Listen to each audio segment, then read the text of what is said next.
Because last night at about 6 o'clock, I suffered my first heart attack. Had a massive heart attack. The Widowmaker, I had 100% blockage.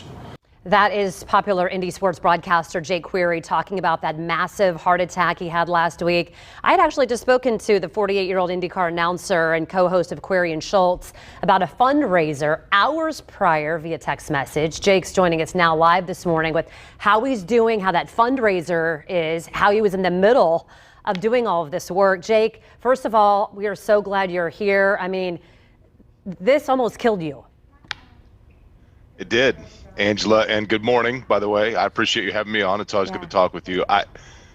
It's surreal, and it is very surreal for me to say or to mention to someone like, well, you know, the other day when I had a heart attack. Wait, what? It's very bizarre. It's very surreal.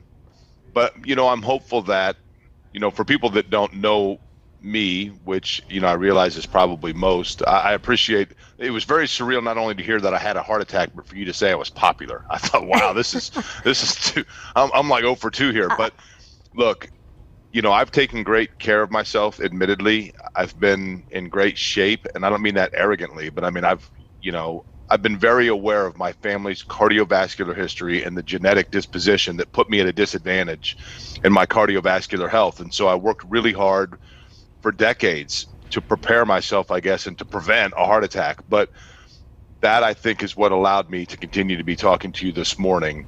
And it was close. I mean, it was really close. It was a minute probably close. But, you know, I guess I have another lease. And if what I went through can cause one person to say, you know what, I'll go and get a heart scan and just make sure that I'm good to go, then I can live with that. You know, then it was worth what I went through. It wasn't fun. No. But I think it's an important topic. I want to talk about the symptoms, you know, in a minute. But first, I want to kind of transition because you were in the middle of, a lot of people know you kind of jokingly around the city as someone who just gives back so much to the city. You were in the middle of this fundraiser and you had been texting me. I mean, you wanted to win this Children's Bureau fundraiser, not because, I mean, you're competitive, but also because you wanted to help others. Can you kind of combine like a little bit of talking about that and now how people are reacting to what happened to you and now how you're able to even raise more money? Well, I appreciate that, Angela. You know, the Children's Bureau has been around since 1851 in central Indiana, and it's a program that helps, you know, not only for intervention, but in helping families and children in crisis and in need in central Indiana. And back in the early 2000s, I have an aunt, my Aunt Judy, who worked on the board there. My sister Megan worked for the Children's Bureau. But in the early 2000s, I was at an event where I'll never forget one of the little girls that was benefiting from the programs of the Children's Bureau came up and just kind of looked up at me. And when you have a little girl that looks up at you and you can see that need in her face, I've never forgotten it. And when they were kind enough to ask me to help out with one of their annual fundraisers a couple of years ago, I felt an obligation to do so. And so I've always taken that particular fundraiser that we do every year very seriously. This year, obviously, it's all virtual. Usually we do a chili cook-off and a big celebration night, and you try to get as many people to donate, you know, in your name as possible. I had planned on doing a few things and going to the Children's Bureau and trying to present, you know, who the Children's Bureau is to people.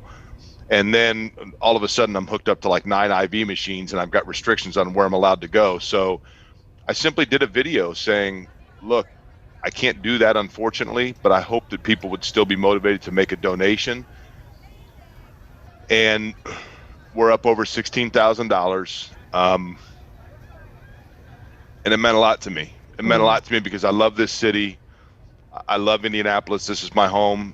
And the reason I love Indianapolis is not just because it's my home, but because there are 2 million people here that are like family. I mean, we're a unique community, a big city, but a small town, and we look out for each other. And to know that I was able to look out for people because people looked out for me, then, you know, that's something to me that's very special. We're out of time, Jake, and I think it's just fitting to throw in real quick. Your hospital room gives me chills. Room 317.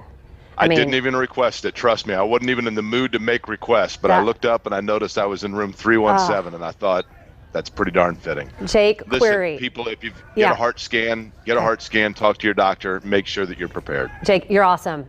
Thank you. for I being appreciate it, you. Angela. Absolutely. Again, really quickly, I want to tell you that Fox 59's Alexa Green and Birchal Edmay, part of this year's Celebrity Challenge, too. If you would like to donate, you still can to the Children's Bureau. We'll have that for you at fox59.com/links. But what an amazing story.